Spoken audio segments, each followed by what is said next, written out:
She was a woman escaping a prison made of vows and violence, with nothing left but the 3 small heartbeats she carried into the storm. He was a man who had built his own prison of silence and snow haunted by scars that mirrored her own. When she collapsed on his doorstep, she wasn't just a refugee seeking shelter. She was an echo of a past he couldn't outrun. And he, the hermit, who had forgotten what it meant to protect anything, had to decide if he would let her world of fire consume what was left of his peace. She didn't look back, not once. Her name was Clara. She stopped being a wife 3 years ago and had simply become a thing, a quiet, obedient body, something for Paul to shout at, something to blame, something to strike. The kids knew better than to cry. They moved like shadows hiding behind her skirts.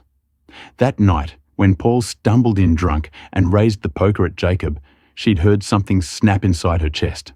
She didn't remember throwing the skillet, but she remembered the sound of it striking his temple. Then he dropped, and the room went silent, but for the crackling of the fire and Jacob's ragged breath. She had only minutes. She'd taken the kids, stolen a horse, and vanished into the woods, not knowing where she was going, just knowing it had to be far. For 2 days, she rode walking half the time when the horse went lame and carrying Ruth when her legs gave out. Her boys, Jacob and Levi, never complained. They were quiet like her. Quiet like beaten animals. By the 3rd day, her lips cracked from the cold, her eyes rimmed with frost. She saw the outline of a cabin on a ridge, smoke curling from the chimney. She'd barely made it to the porch before her knees gave out and the world tilted sideways. When she opened her eyes, it was warm. The crackling of a fire echoed against log walls. The smell of herbs and cooked beans filled the air. She blinked, and then his face appeared above hers. His name was Amos. He had a beard like snow, thick pine, coarse and wild, and eyes like river stones, grey, unreadable. He looked at her with quiet caution, a cup in his hand, steam rising from it. When he spoke, his voice was soft but deep, like earth shifting beneath boots. "You're safe," he said. "Your little ones are in the other room." She tried to sit up, but pain sliced through her ribs. He put a hand gently on her shoulder. The kind of touch that didn't demand, didn't claim, just steadied. "You can rest. I'll feed my fires warm. No one's coming up here." She didn't know how long she slept after that. The next time she woke, her children were curled beside her on a pile of furs. The baby's tiny fist curled against her collarbone. Amos sat near the fire, sharpening something with a stone, his movements methodical, unbothered. He didn't ask questions. Not that day, not the next. He simply let them be. Jacob had stared at him for the longest time, his fists clenched. Levi hadn't spoken a word. Ruth just stared wide-eyed. Amos, for his part, only ever offered food blankets warmth. He gave Jacob a wooden knife to whittle with and taught Levi how to stack kindling. He showed Clara where the waterhole was, how to boil snow. One night, after the children were asleep, Clara sat at the edge of the hearth, watching him clean a rabbit. Her hand still trembled when they weren't busy. Her shoulder was healing, but her spirit felt fractured. "I won't stay long," she whispered. He looked up, eyes unreadable. "You can stay as long as you need." She swallowed, blinking against the firelight. "He'll come looking." "Let him," Amos said, his voice like gravel. "No man makes it up this far unless he means to freeze." She didn't know what to say to that. But she stayed. A week passed, then 2 snowstorm after snowstorm came blanketing the mountains in silence. Amos gave Jacob chores. Let Levi feed the goats, and even carried Ruth on his shoulder when her legs got too cold. He never touched Clara, never made demands. He slept on the floor, letting them take the bed. Sometimes she woke to see him sitting by the window rifle across his lap, just watching the trees. She never asked what he was watching for. One night she found a scar across his back. He hadn't seen her looking. He was hanging hides, his shirt damp from snow. The mark was jagged, old, cruel. She knew that kind of scar. She had a few of her own. "You lived through something too," she said quietly. He didn't look at her. Most folks up here did. She nodded and didn't ask more. Time passed. The children began to smile again. Jacob laughed when Amos carved a bear for him. Levi began to hum under his breath. Ruth followed Amos like a shadow tugging at his coat, trying to braid his beard with twigs. He let her, and Clara began to breathe again. One afternoon, while hanging laundry, she looked out over the trees and realized she hadn't thought of Paul all day. It startled her. She gripped the frozen sheet tighter, a lump rising in her throat. Was she allowed to forget? That night, Amos found her crying behind the cabin. She tried to turn away, ashamed. But he didn't speak, just stood there silent, letting her sob. When she finished, he only said one thing. "You ain't alone." And somehow that was worse because she hadn't realized how much she needed to hear it. One morning in the stillness of late winter, Ruth called him Papa. The world stopped. Clara was stirring porridge. Amos was at the table carving something small and delicate for Levi. Ruth clambered onto his lap, stuck her thumb in her mouth, and leaned against his chest. "Papa," she said. His hand froze. Jacob's spoon stopped halfway to his mouth. Levi went rigid. Amos didn't speak. He just looked down at the little girl, his jaw tight, his eyes darker than usual. Clara felt her throat close. As she started, but Amos shook his head once. Not sharply, just enough. "She don't know better," he said quietly. "She knows exactly what it means." Clara replied, her voice barely above a breath. "And so do I." Amos stood then, so sudden it made the boys flinch. He set Ruth down gently without a word and walked out into the snow. He didn't return for hours. Clara found him near the tree iron, staring into the woods rifle slung over his shoulder. He didn't look at her when she approached.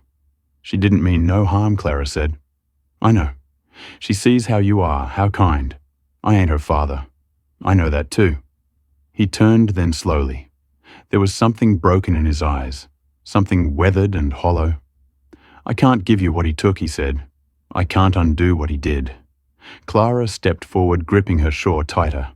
"I don't need you to fix what's broken," she said. "I just need you not to break it worse." That made him blink like he hadn't thought of it that way. She stood there, in the cold eyes locked with his, and waited. After a long moment, he reached out, not grabbing, not pulling, just offering a hand. She took it. Inside the cabin, the fire crackled. Ruth called out for her, and Jacob was humming that quiet song again. They turned back together. The thaw came slowly that year. Snow softened, but clung stubbornly to the roots and shadows. Ice dripped from the eaves of the cabin each morning, like the mountain itself was weeping out winter.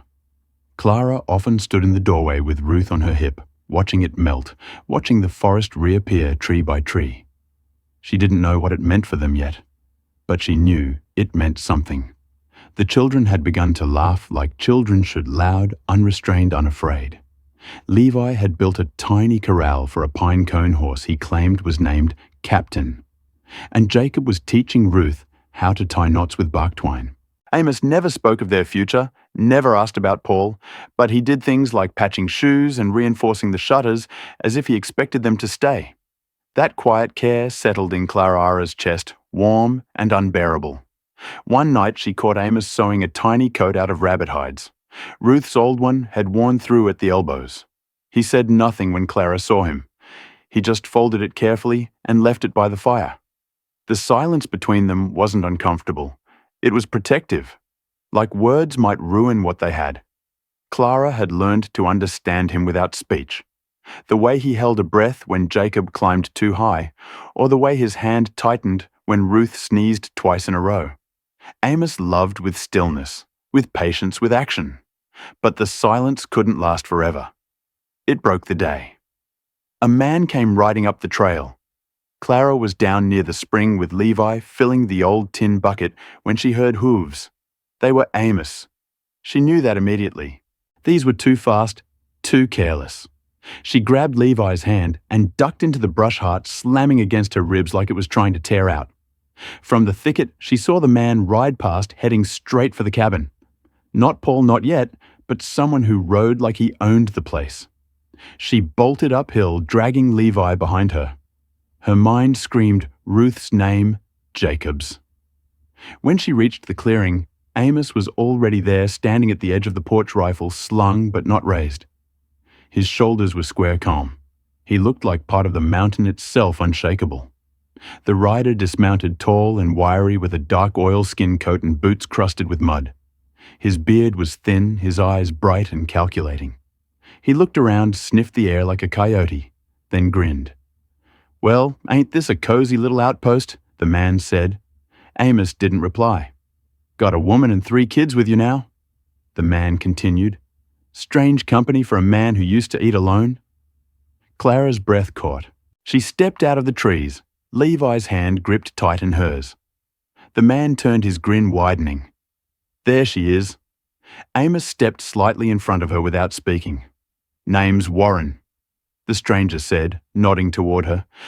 "I reckon your husband's looking for you, ma'am. Saw a flyer back in town. Promised a good sum for anyone bringing you in." Clara's blood froze. Jacob appeared in the doorway, behind Amos, clutching Ruth close. His little eyes were wide with fear, but his jaw was clenched. Warren saw them too. "Sweet family. She's shame's built on theft." Amos finally spoke.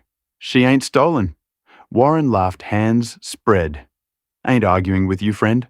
I'm just saying someone out there thinks she don't belong here. Thinks she belongs back down in the valley." Clara wanted to scream, wanted to run, but her legs wouldn't move. Warren tilted his head. "You going to let me in, or we going to have a problem?" Amos didn't blink. "We already got one." The air tightened like a wire. Warren smiled again, this time slower. "You always were good with a gun," he said. "But folks say you ain't pulled a trigger in 10 years. That true?" Amos didn't answer. Warren stepped forward too close. Clara's body screamed. Then she saw it. A flicker of something behind Warren's back. A small glint. He had a knife. "Move," Warren muttered. Amos didn't. The next moment happened too fast to breathe. Warren lunged. Amos's rifle moved with terrifying speed, not fired, but swung like a club. The butt struck Warren's wrist, and the knife went flying. He doubled over, wheezing, and Amos brought his knee up hard into the man's stomach. Warren collapsed to the snow, groaning. Jacob yelped behind them. Ruth started crying. Amos kicked the knife into the woods. Then he leaned down, grabbed Warren by the collar, and hauled him up to his feet like he weighed nothing. "You come back," Amos said low. "You'll leave in pieces." Then he shoved him hard, and Warren stumbled down the hill, slipping cursing hands covered in mud. Clara watched, heart pounding so loud she thought it might shatter her ribs.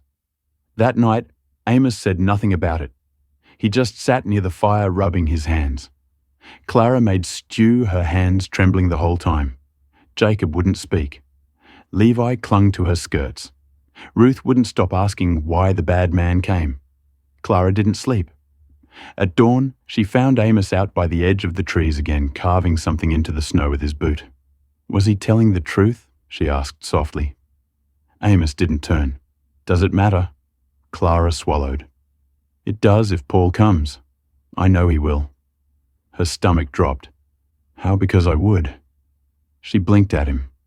"If someone took my family, I'd come. Even if I didn't deserve them." His voice was flat heavy. "I'd come." Clara stepped forward, her hands, fists at her sides. "I'm scared," she whispered. "I don't want the children to see what he is. Not again." Amos turned slowly. His eyes were colder than she'd ever seen them. "Then we don't let him get close enough to show Em." And that was the first time she saw the man he used to be. He spent the rest of that day quietly preparing. He built traps along the path, sharpened tools, reinforced the windows, buried supplies behind the shed. He didn't talk, but his hands never stopped. By evening, Clara felt like she was back in her old house waiting for a door to slam. But this time, she wasn't alone. And this time the man who might slam it wouldn't walk away untouched. A week passed, then another. No sign of Paul, no sign of Warren, but the air was too still. Even the crows were quiet. And then, one morning, Ruth didn't wake. Clara leaned over her, brushing the girl's forehead, and her hand came away burning. Fever. Panic gripped her like a vice. Amos came at once, lifting Ruth in his arms, laying her in furs by the fire. Clara knelt beside her, whispering her name, dabbing her skin with wet cloth, but the fever didn't break. Jacob fetched water without being asked. Levi ground roots in the corner, just like Amos showed him. The boys didn't cry. They worked. But Ruth, tiny helpless Ruth, just moaned and shivered and refused to eat. Night fell still, the fever climbed. Please, Clara whispered to the dark, not knowing who she was speaking to anymore. Please don't take her. Amos had left hours ago. Said there was a root that could help, but it grew only down the ravine. Clara sat by Ruth's side, praying, rocking back and forth, pressing her lips to the girl's hair. You're strong, she whispered. Stronger than I ever was. Just stay, baby. Just stay. Then she heard the door slam open. Amos stumbled in, soaked in snow, one hand bleeding in the other roots. He collapsed near the hearth, breathing like he'd run from wolves. Clara rushed to him, but he waved her off. Boil it, he rasped. Now she did. That night, they fed Ruth root tea every hour, fighting the fever back inch by inch. Clara didn't sleep, neither did Amos. Not until dawn, when Ruth's breathing slowed, deepened, became steady. Clara laid her head down on the floor and wept until her ribs ached. When she looked up, Amos was watching her, not saying a word, just watching. Something changed between them. Then something neither could undo. Spring came with a strange peace to the mountains, the kind of silence that follows a storm but carries the weight of another waiting just over the horizon. Snow vanished beneath the sun's soft insistence, and the creek ran faster now, swollen with melt. Buds clung to branches, stubborn and small. But in that silence, the cabin seemed more like home. Clara caught herself humming again, quiet, broken tunes, while mending socks or hanging strips of meat to dry. Jacob would hum with her sometimes. Levi, too. Ruth still ran a little weak, but Amos built her a rocker from scrap pine, and she'd sit in it all afternoon, wrapped in her quilt, watching birds flicker through the trees. Sometimes Clara would glance at Amos and find him watching Ruth instead of the birds, and in those moments, something old and raw in her chest would pulse again. Something she had no words for, only ache. But that ache was complicated. One morning, Clara was tending the garden patch, coaxing carrots from stubborn soil, when she found Amos beside her with a basket of stones.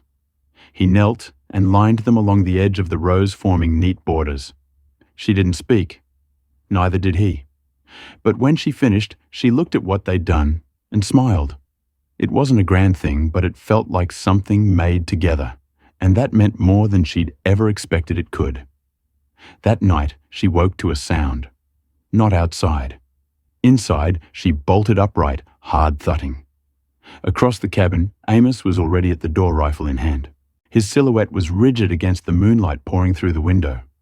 Clara crept over, whispering, "What is it?" He raised a finger. Silence. Then another creak from the porch. Amos moved, like smoke, silent, dangerous. Clara grabbed a poker from the fire and stood near the children, shielding them. She heard the door hinge groan as Amos stepped out into the dark. Then a voice, soft, familiar. "Please, please help." Clara's knees nearly buckled. Amos reappeared, holding something in his arms. Someone, a girl. She couldn't be older than 16. Her feet were bare-bloodied. A torn bonnet hung from her curls. Her lips were cracked. Her eyes frantic. She just collapsed, Amos said. Clara helped him settle the girl near the hearth. Ruth stirred but didn't wake. Levi curled into her lap. Jacob sat upright, trying not to look afraid. Clara fetched water, cleaned the girl's feet, wrapped them in rags. Amos didn't leave her side. Not until her breathing steadied. Not until the tremors stopped. The girl finally spoke at dawn. "My name's Millie." Her voice was hoarse-arrow raspy like wind through ash. "Where are you from?" Clara asked gently. Millie looked down. "Out east near Rock Hollow. I ran. He was going to sell me." Clara's hands froze on the cloth she was folding. "Who?" Amos asked. Millie swallowed. "My uncle." Clara blinked hard. The past had a way of echoing itself. "He's got men," Millie said. "Dogs. I've been running for 4 days. I saw smoke, so I came." "You're safe now," Amos said. Clara wasn't sure if she believed it, but he said it like a vow. Millie stayed. At first she didn't talk much. Ate only what was given, slept curled tight, like someone might yank her from it at any moment. But over days she softened. She laughed at Jacob's stories. She taught Ruth how to braid her curls. She helped Clara stir the soap pot and string wild herbs. She took to Amos like a barn cat, cautious curious, but eventually curling close when he sat near the fire. Then came the first sign. Clara was fetching water when she saw it. A scrap of cloth on a branch. Checked brown flannel. Fresh. She didn't panic. She ran. By the time she reached the cabin, Amos already had the rifle drawn. He looked at her once, then at the children. Then he pointed to the crawl space under the floorboards. "Go." "No," Clara said. "We're not leaving you." "You're not. You're hiding." But Clara didn't move, so he pulled back the rug and lifted the hatch himself. "Only way I fight is if I know you're safe." Jacob took Levi's hand. Ruth whimpered. Clara hesitated, but Millie climbed down first, leading the children. "Please," Amma said again. Clara stared at him for one long second, then descended. From the crawl space, she heard boots. 3 sets.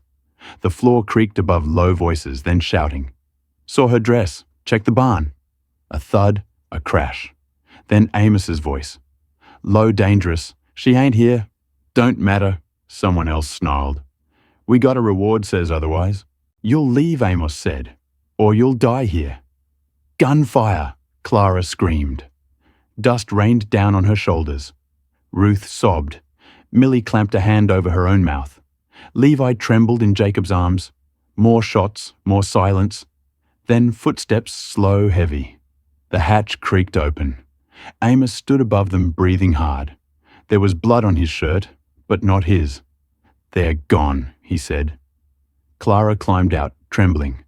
"They're not coming back." She looked up at him. He didn't smile, didn't boast, just turned, dropped to a stool and began cleaning his hands in the basin as if he'd only fixed a fence or chopped firewood. Millie never spoke of her uncle again. Spring faded into early summer. Clara learned to plant by moonlight. Amos built a smokehouse from nothing but stone and stubbornness. Jacob caught a squirrel and cried because it bit him. Levi learned to climb trees. Ruth walked barefoot. They all had calluses on their hands and sun on their shoulders. The pain of their old lives didn't vanish, but it softened. Then came the letter delivered by a trapper who passed through swearing it was meant for Amos. He didn't open it right away. He placed it on the mantel and left it untouched for 3 days. Then, one night while the cabin slept, Clara awoke to find the fire still lit. She walked out and found him sitting in the rocker, letter in hand, staring at the flames. "Is it from someone who knew you?" she asked. He nodded. "A woman." He looked at her. "No," he said. "A man, my brother." Clara blinked. She hadn't known he had one. "Says he's dying." Amos continued. "Wants me to come, wants to talk. Will you?" "I don't know." Clara sat beside him close enough their shoulders touched. She thought of all the letters she never received, all the things she wished she could have said to her mother, her sister, to herself. "You should go," she said. He looked at her pain, deep in his eyes. "You've given us everything," she said. "Let us give you something now. Let us wait for you." He stared at her for a long time, then nodded. He left at dawn. Millie wept. Jacob tried not to. Ruth clung to his coat and whispered, "Come back with candy." Amos knelt and kissed her forehead. Clara didn't speak as he mounted the horse. She just stood still, arms crossed tight, like if she moved, she'd shatter. He looked back once, and she met his eyes.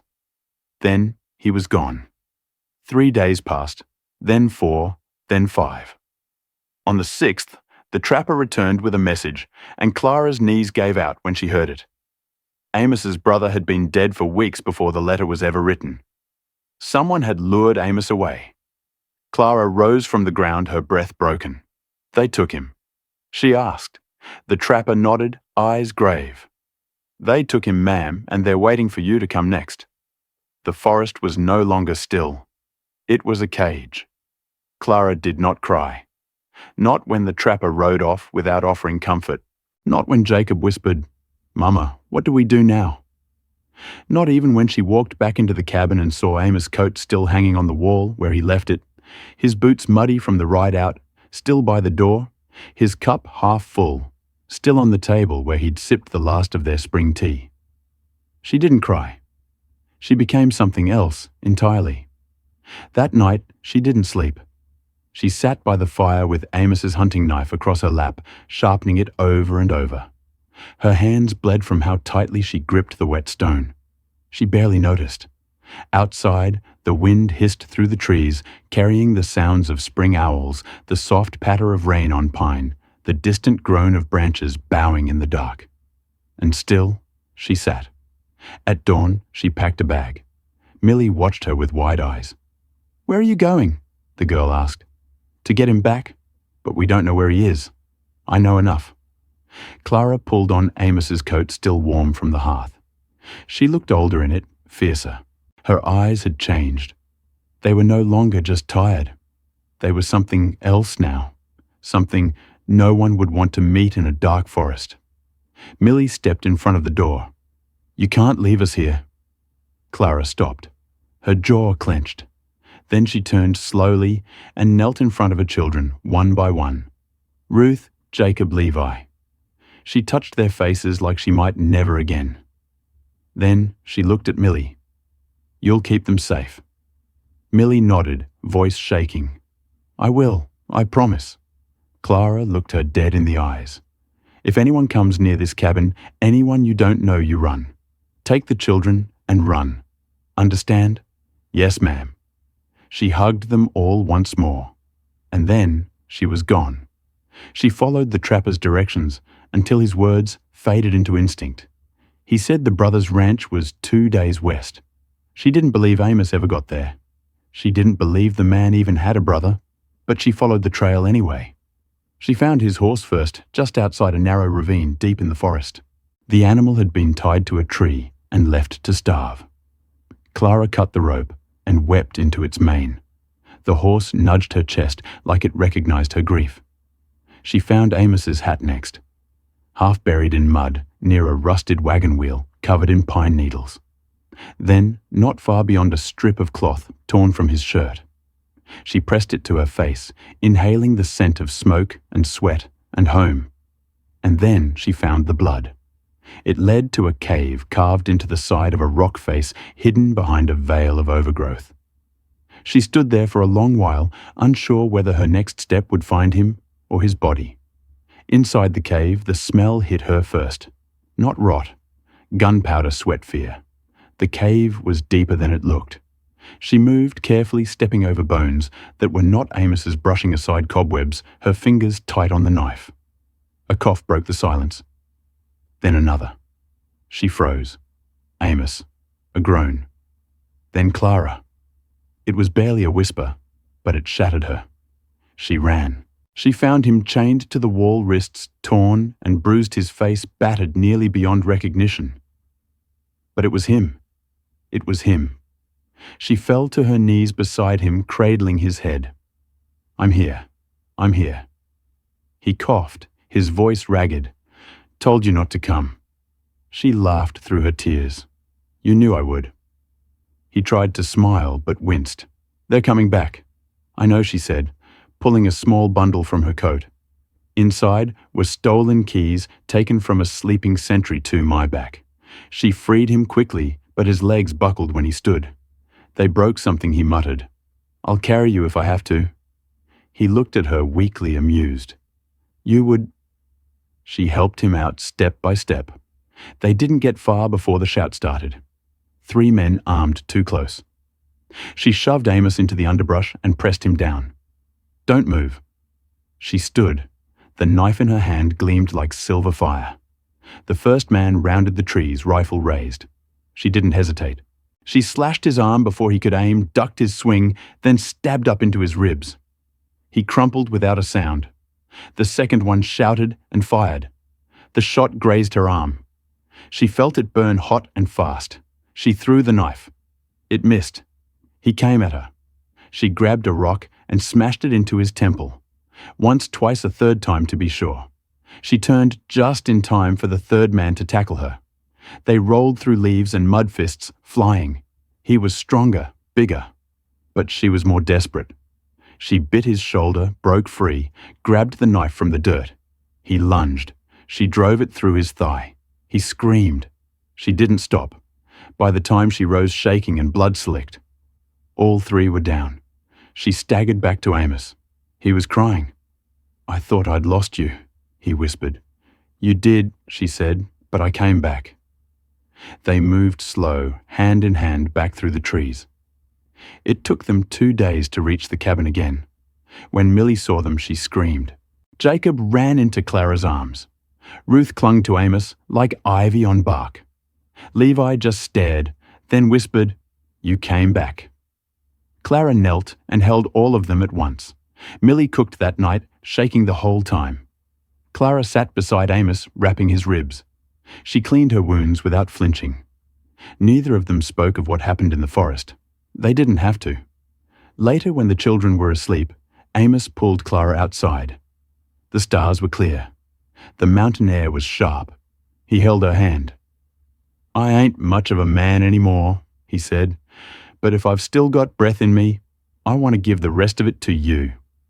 She didn't answer, just leaned into him and let the silence say it. He kissed her.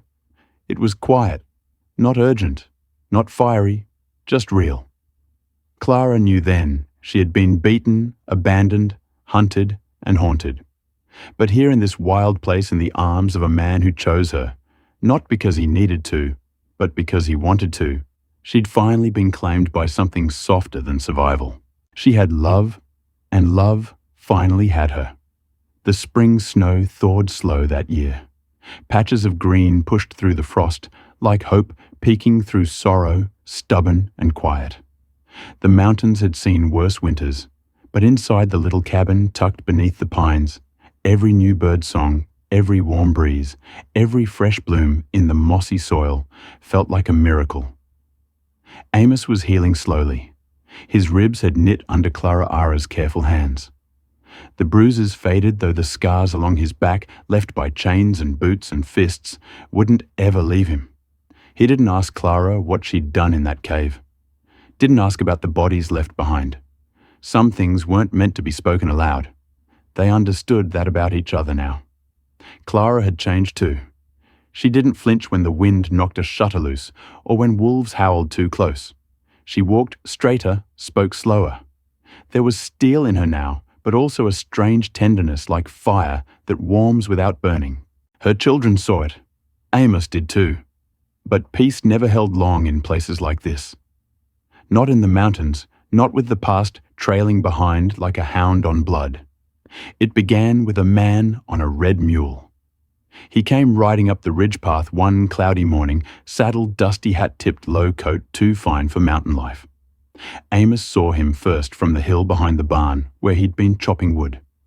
He froze mid-swing, something old and sharp flickering behind his eyes.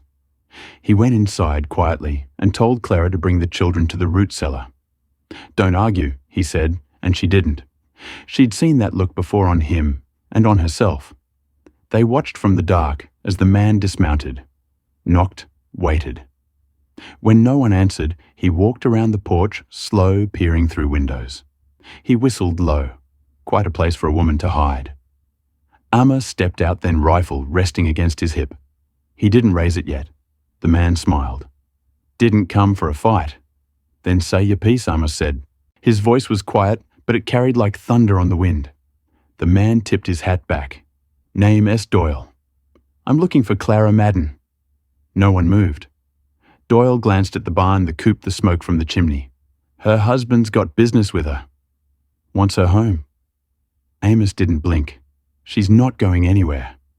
Doyle scratched his chin. That's so. She's got 3 children here, a life, a man who treats her right. That's all she needs. Doyle smirked. You must be Amos the trapper who don't know his place. This time, Amos lifted the rifle. Don't make me show you where my place is. Doyle backed off with both hands raised, but his smile never left. Fine, I'll ride on. But her husband, he's common, and he ain't as polite as me. He mounted the mule, turned without another word, and rode off the way he came. When the dust settled, Clara climbed out of the cellar. Amos turned to her. She already knew. She'd heard every word. He found me. Amos nodded. The children came up behind her, clinging to her skirt. Ruth looked pale. Jacob stood between them like a guard. Levi was still holding the tin cup he'd taken down to the cellar. Amos knelt before them. We'll protect you, all of you, no matter what comes. Clara touched his shoulder. It won't be enough. You don't know the man I married. Then tell me. And she did. She told him about Lawrence Madden, the preacher's son, who wore a kind smile in public and a devil's face in private. The man who spoke of holy submission and beat her with a belt when dinner wasn't hot enough. Who told her pain was her penance. That her bruises were her burden. And that her children were not hers. They were his legacy. She told him how he twisted verses until they were shackles, how he called it love, how he made her believe she'd earned every slap. Amos didn't speak for a long time. When he finally did, he said, He's not talking you back. I'd die before I let that happen. She looked at him, eyes wet. No, she said. We live. We all live. That's how we beat him. They prepared that night. Amos laid traps through the trees' pits, trip-lined snares. Millie sharpened stakes and practiced firing Amos's old revolver until her hands blistered. Clara packed bags with food, water, extra clothes just in case. They didn't sleep. Not that night. By morning, the birds were silent. And by midday, the horsemen came. 6 of them, all dressed like men, who'd ridden hard through the wilderness, dusk-caked silent mien. Clara recognized 2 of them, her husband's cousins. The third was a man who'd once helped Lawrence drag her from church to barn when she dared to speak out loud during service. And then there was Lawrence. At the center, still clean, still smug, still wearing the black coat he wore on their wedding day. He dismounted, slowly stood in front of the cabin with a sneer. I gave you everything, he shouted, and you repay me like this. Clara stepped forward. Amos tried to stop her. She didn't let him. She walked past the traps, past the woodpile, right up to the front gate. Her voice was low. You gave me a prison, and I escaped. Lawrence laughed. Escaped? You mean ran like a coward? No, she said. I walked away, and I won't be coming back. He stared at her. Then, smiling too wide, he said, You always needed correcting. He nodded once. The men drew rifles, and the world turned to thunder. Amos fired first, hitting one man in the chest before ducking behind the porch. Millie screamed and fired from the window, striking another in the leg. He fell howling. Clara ran to the children, shoved them into the crawl space under the house, and handed Jacob the pistol. If they get through, you don't hesitate. He nodded, eyes wide, jaw clenched. Outside, the gunfire roared. Lawrence moved like a serpent circling the cabin, firing through the windows. He shouted scripture between shots, twisting verses into curses. Wives, submit, he screamed. The Lord commands it. A bullet shattered the kitchen window. Millie ducked. One of the cousins tried to climb the porch. Amos met him with the butt of the rifle. The man fell backward into a snare trap and screamed as the spikes pierced his leg. Amos reloaded, panting. They were winning, but barely. Then the last man threw a torch. It landed on the porch roof. Flames caught fast. The cabin groaned. Smoke poured through the boards. Amos grabbed Clara. You need to take the children and run now. No, she said. Not without you. He looked at her like he was memorizing her. You came back for me, he said. Now I'm asking you to do the same. She kissed him. Hard fears final. Then ran to the crawl space, yanked the children out and shouted, To the barn go! Millie heard them as the smoke rose. Inside, the cabin burned. Amos stood in the doorway, rifle aimed at the black-coated figure emerging from the trees. Lawrence unharmed, unshaken. He walked right through the firelight, eyes locked on Amos. "This your house now?" he spat. "It is." Lawrence raised his gun. Amos fired first. The bullet hit Lawrence square in the chest. He staggered, fell, didn't move again. The fire crackled, and Amos walked away. He met Clara in the barn. She ran to him, sobbing, holding him like he was the last thing on earth that mattered. The children pressed close. The cabin behind them collapsed in flames, but no one looked back. They had each other. They were still standing still together, still free. The smoke from the cabin rose in a dark column into the mountain sky, curling over the treetops like a signal to something ancient and watching. Clara stood with her arms tight around Levi, the smallest trembling bundle in her arms, while Millie and Jacob pressed to her sides, both trying to be brave, though their eyes were glassy with tears.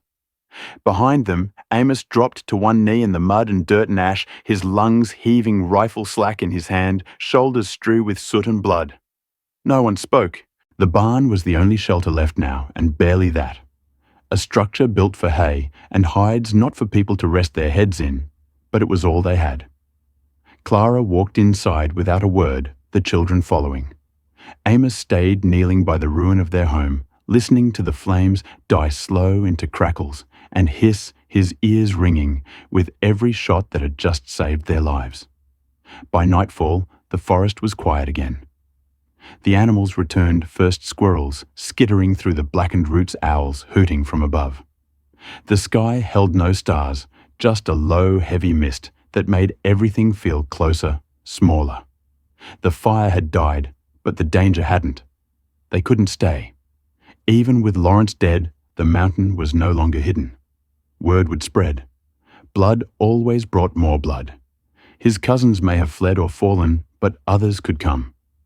Men who believed in the old order, who thought Clara belonged to a ring on her finger and not to her own will. Amos knew the signs, knew the reach of men like Lawrence Madden didn't end with a shallow grave. They had to leave. The next morning, Clara found Amos sitting beside the smouldering wreckage, sharpening the blade of his hunting knife against a rock. "We can't stay here," she said. "I know. I've got kin far off past the Snake Ridge. My uncle used to trap pelts by the bitter pines. He was always kind to my mama, even when the rest of the family turned cold." Amos didn't look at her. "Is he still alive? I don't know," she said, "but it's a start." They gathered what little they had. The food had burned. Most of the tools too. But Amos salvaged his bow, a coil of rope in Clara Ara's locket, from the ashes, miraculously unscathed, buried beneath a floorboard. She clasped it around her neck with trembling fingers. They set out that evening. Amos walked ahead, rifle in hand. Clara followed close, the children in a line behind her, like ducklings trailing their mother through stormwater. Each step was hard, the mountain cruel, but they kept on. It wasn't the trees or the cold or the slope that frightened Clara anymore. It was the quiet in Amos's eyes. He barely spoke, didn't eat much, carried the weight of what they'd done like a stone inside his chest. One night, after the children fell asleep beside a shallow creek, Clara crawled to him where he sat on watch and whispered, "Tell me what you're thinking." He didn't answer at first. She waited. Finally he said, "You remember what you told me? That he twisted your spirit, made you believe you weren't worth more than what he gave." She nodded. "I think I've been doing the same thing to myself." She blinked. He kept going.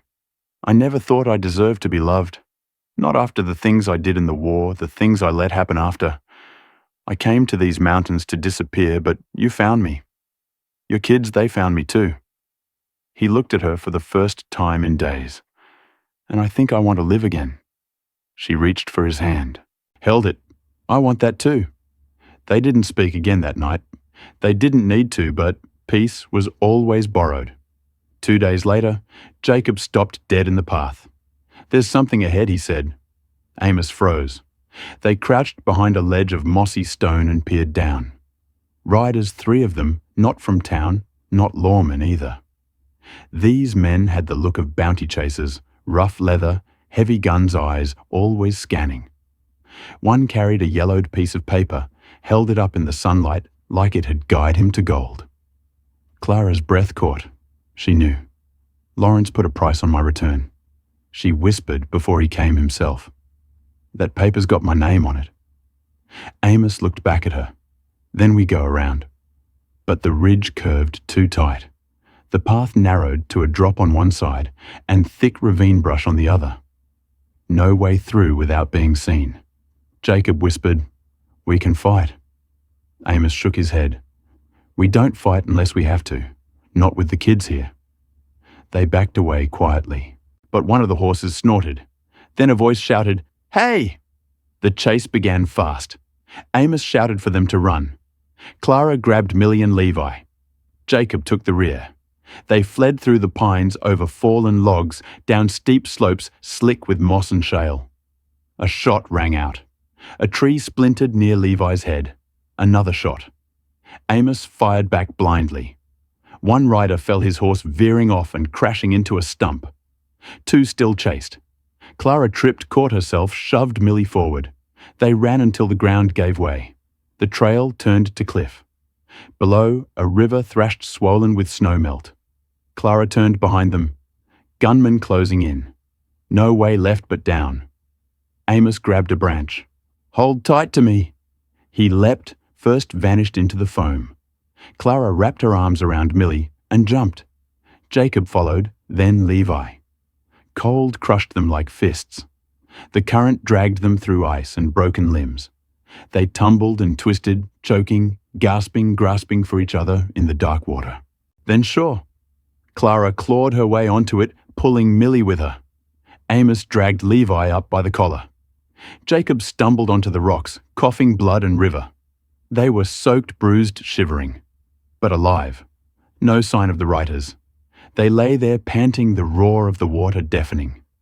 It took an hour before they could stand. The cold had taken Millie's voice. Her lips were blue. Clara held her close, whispering, praying, silently rocking her against her chest. "We need fire," Amos said. "Now." He scraped flint with trembling hands, sheltering it from the wind. Clara fed a bark. Jacob brought twigs. It lit small, flickering. Enough. They huddled near it, wrapped in each other. That night, Amos didn't sleep. He kept watch with his eyes on the river. When morning came, Millie's voice returned, just a whisper. They kept walking. 3 more days passed. They lived on pine nuts roots and a single rabbit Amos snared with shaking hands. The children grew thin. Clara's feet bled, but they moved with a quiet fury, a will that couldn't be touched by hunger or cold. Then finally, at the edge of a clearing, smoke a cabin larger than theirs had been built sturdy. A man stood outside splitting logs. He looked up, older, grizzled, but his eyes were kind. Clara stepped forward. "Are you Josiah Lark?" He turned, frowning. "Who's asking?" "My name is Clara." "Clara Madden. Your sister was my mother. She spoke of you once. Said you knew these hills better than any man." The axe dropped. His face went pale. "I thought you were dead." "I nearly was." He looked at the children, at Amos, at the desperation in their eyes, then stepped aside. "Come in." Inside was warmth-bred meat blankets. Safety. Clara cried at the first bite of warm food. Josiah said little, just watched with something heavy in his expression. That night, when the children were asleep and Amos lay bandaging Jacob's twisted ankle, Clara sat beside Josiah. "I didn't know where else to go." He nodded. "You did right. I'm not safe? Not really. No one is but your family. That means something up here." She looked at him. "You'll help us. I'll help you stay hidden. But you've got to decide if you want to hide forever or stand your ground." She looked toward Amos, toward the children, then toward the stars above the window, bright and bold and unafraid. I think she whispered, "I'm tired of running." It had been 13 days since they fled their scorched home. 13 nights of fireless sleep, quiet weeping, and the slow work of stitching themselves back together. Josiah's cabin stood in a pocket of pine-ringed meadow that the maps had long since forgotten. It had no road, no trail, Not even a passable stream nearby, just an old trapper's instinct for keeping out of reach. His walls were thick with timber, his shelves lined with decades of preserved goods, and his silence was the kind you grew into, not the kind born from fear. For the first week, the children barely spoke. They moved like shadows' eyes darting, waiting for something terrible to follow. Clara tried to smile for them, but the toll of the river, the cold in Lawrence's memory, coiled in her belly like wire. Amos chopped wood from dawn to dusk with a dogged pace that only slowed when the blood began seeping through his wrappings. Josiah watched, all of it watched, and said little until the 7th night, when he sat across from Clara near the hearth and poured 2 cups of the bitter bark tea he drank every evening. "You lost a lot of things," he said, voice low and not entirely soft. "But you didn't lose your name. Don't forget it." She nodded, slowly, eyes tired. He tried to take that too. "I know. I saw that same look in your mama once before she left and never came back." "Same look?" Clara traced the rim of her cup. "You think she regretted it? I think she knew no one was coming to save her, so she saved herself. And maybe that scared her too much to ever look back." The fire snapped. Amos entered from outside his shoulders, soaked with melting snow arms stacked with wood. He paused when he saw the 2 of them, nodded once to Josiah, and continued past toward the pile near the stove. "I think I love him," Clara said suddenly, barely above a whisper. Josiah didn't flinch, then say it. "He ain't ready to hear it. Don't matter if he's ready. What matters is if you mean it." She fell quiet. Outside, the wind picked up. Inside, Millie stirred and curled tighter beneath the blanket draped across the cot Josiah had built from his old trap frame. Levi mumbled something in his sleep. Jacob had started sleeping with Amos's old hunting knife tucked under his arm. That quiet paranoia, born from violence fed by memory, still hadn't left his eyes. Clara stood slowly and moved toward the door. The snow had started falling again, this time thick and silent, blanketing the world in a hush that felt almost holy. Amos stood at the edge of the tree line, rifle slung, but hands empty, head tilted toward the sky. She stepped beside him. For a long time they said nothing. Then Clara whispered, "I feel like I'll never be clean." Amos didn't look at her. "You jumped into a river to save your babies. That's the cleanest kind of soul I know." She smiled faintly. "You've changed." "No, I've just stopped hiding from what I already was." She reached for his hand. He didn't pull away. "I love you," she said.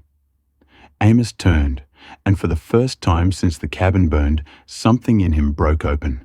Not like glass, but like ice thawing under spring sun. He didn't say the words, not then, but the way he pulled her clothes, the way he kissed her forehead and rested his chin atop her head, that was answer enough. But peace was borrowed, not given. And by the 14th day, the debt came due. It was Levi who heard them first. A deep clatter in the trees far off but rising. Then the glint of metal through pine. 3 horses, 1 wagon, a 4th rider walking on foot with a long stick he used to knock snow from branches. Amos raised the spyglass Josiah handed him and scanned the distant trail. He froze. U.S. Marshals. Clara blinked. Law. Josiah leaned in, squinting through the lens. "They don't wear town badges. That patch is federal." Amos nodded slowly. "That means Lawrence's bounty's gone national." "Means someone told a lie in a court back east," Josiah added. "Probably called you a kidnapper, and your man here an accessory." Jacob stepped forward. "We didn't do nothing wrong." Josiah looked down at him. "Don't matter. All that matters is what they believe." They made decisions fast. The children would hide in the root cellar under Josiah's cabin, a cramped earthen room, barely tall enough to crouch.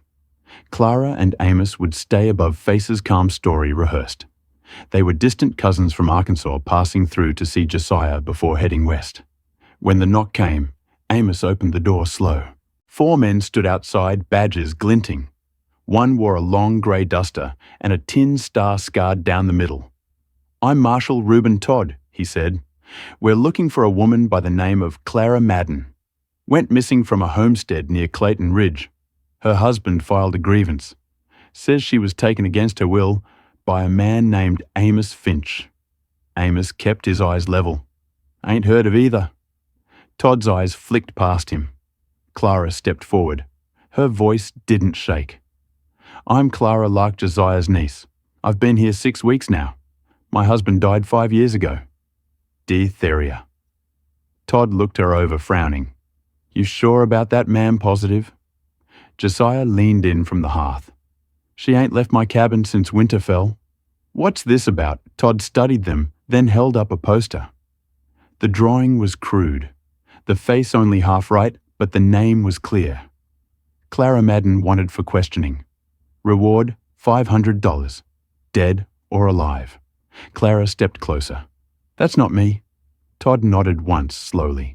Well, we'll be moving on then, but if you see anything, strange travelers, drifters, you let us know. He handed Amos a second poster. This one bore Amos's face rough and stern and wanted for aiding and abetting. Then they rode on.